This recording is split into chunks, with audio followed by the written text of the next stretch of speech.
Bu Telisa ini benar, letupan-letupan itu kan belum bisa kita ukur begitu ya di 2026 tuh seperti apa. Kita lihat juga di Timur Tengah, di Ukraina ini sepertinya belum ada titik tengahnya begitu ya.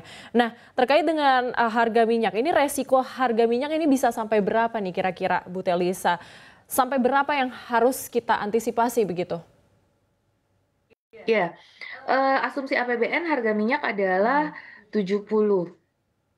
Iya, 70 USD per barrel, kalau tidak salah kemarin kami baca tuh 70, sedangkan target 2025 kan memang di kisaran 80, tapi kan kenyataannya belum sampai 80 gitu secara rata-rata ya. Mhm. Jadi artinya masih di kisaran 70 itu mungkin masih realistis seperti itu. Jadi, cuma itu tadi kalau misalkan, tiba-tiba ada penutupan Selat Hormuz ya, kemarin kan yang kita khawatirkan di Ya. 2025 ketika perang Iran Israel itu terjadi, itu akan ada penutupan dari Selat Hormuz. Kemarin sudah ada pernyataan dari Israel ingin terus melaksanakan Betul. genosidenya. Mereka ingin menghancurkan dan memusnahkan kota Gaza Palestina gitu kan. Berarti kan ini bisa memicu kemarahan dari Iran gitu ya dan negara-negara yang mendukung Palestina ya. Nah, ini juga kita khawatirkan. Nah, itu potensi-potensi seperti itu. Apakah kemudian nanti Selat Hormuz itu jadi ditutup atau tidak? Apabila itu jadi, itu tentu akan mempengaruhi kepada harga minyak yang bisa melonjak seperti itu. Jadi ada resiko. Nah, maksimum sampai berapa? Saya masih melihat di kisaran maksimum masih di bawah 100 USD per barel karena Oke. kita dari posisi kan 70-an. Jadi ya meskipun ada kenaikan juga,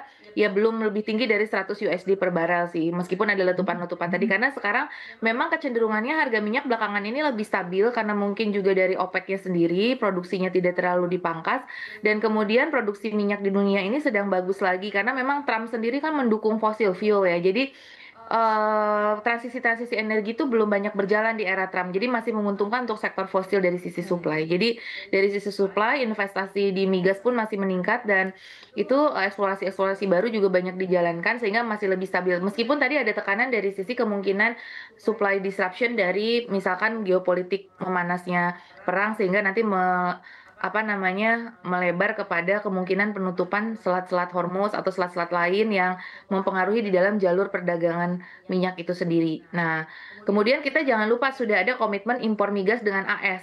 Ya. Nah, kalau untuk Indonesia sendiri, kalau misalkan terpenuhi impor untuk memenuhi janji itu ya kemungkinan juga harga minyak di domestik akan lebih stabil seperti itu. Jadi, setinggi-tingginya kalau saya melihat ya 80, 90 gitu, itu resikonya maksimum di situ sih, masih di bawah 100 USD per barel. Baik, jadi kenaikan tersebut mungkin tidak begitu memberatkan begitu ya pengusaha di dalam negeri khususnya.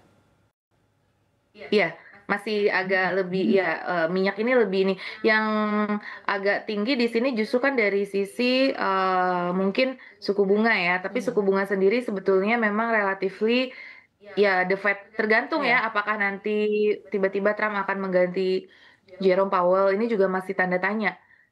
Karena kan Powell sendiri sangat patuh ya kepada Taylor Rule.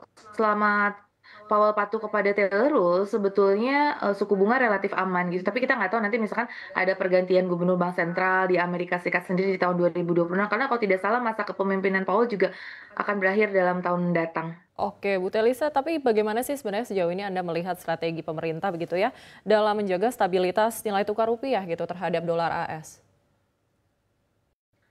Sebetulnya rupiah itu kita diuntungkan Mbak Hmm. sekarang dengan melemahnya di XY. Jadi, di XY itu sekarang agak melemah, yang agak naik kan harga emas ya. Mhm. Karena orang melihat safe haven itu lebih ke emas dibandingkan USD. Karena USD sendiri masyarakat masih meragukan, investor dunia itu masih meragukan apakah perekonomian AS itu akan berjalan dengan baik. Karena Oke. kemarin dari data-data yang dikeluarkan, ekonomi AS tidak begitu menggembirakan dari sisi pertumbuhan ekonominya, dari Hmm. sisi, labor job creation-nya, dan juga dari sisi inflasinya gitu. Nah, itu 3 indikator itu menunjukkan ekonomi Amerika belum pulih benar. Apalagi juga Amerika itu punya resiko utang yang cukup tinggi dan defisit anggaran pemerintahnya Mhm. yang masih menghantui dari APBN-nya Amerika Serikat. Nah, oleh karena itu investor belum begitu meyakinkan untuk menaruh di safe haven US dollar. Nah, kalau kita lihat US dollar tuh kemarin sempat melemah bahkan gitu. Jadi rupiah itu jadi cenderung kuat ya. Kalau kita lihat belakangan rupiah ini kuat. Jadi sangat terbantu dengan di XY. Jadi selama ekonomi AS US itu belum pulih, buat rupiah itu relatif lebih menguntungkan. Dan kemudian dari sisi kebijakan kami lihat Bank Indonesia sudah lebih mature, sudah banyak sekali instrumen-instrumen seperti SRBI ya, kita tahu sangat jadi andalan. SRBI kan sudah dalam 1,5 tahun terakhir ini, 1 sampai 2 tahun terakhir ini, dan itu cukup efektif dalam meredam gejolak rupiah. Kalau kami melihat dari SRBI memang andalannya. Dan juga Bank Indonesia sudah punya triple intervention strategi itu terus dijalankan melalui domestic NDF, intervensi di pasar obligasi dan seterusnya. Termasuk dengan SRBI itu sudah dijalankan sehingga pengelolaan rupiah relatif kami melihat itu lebih terkendali. Cuma mungkin yang perlu diwaspadai adalah nanti apabila neraca pembayaran kita di 2026 itu semakin defisit, nah berarti kan supply dolar semakin berkurang.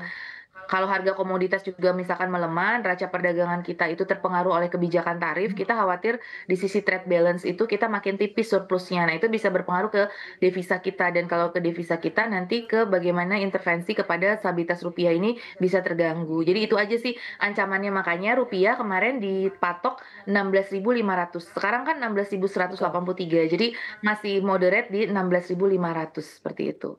Karena melihat ada plus minus tadi ya, faktor yang plus dan faktor yang minus terhadap stabilitas rupiah.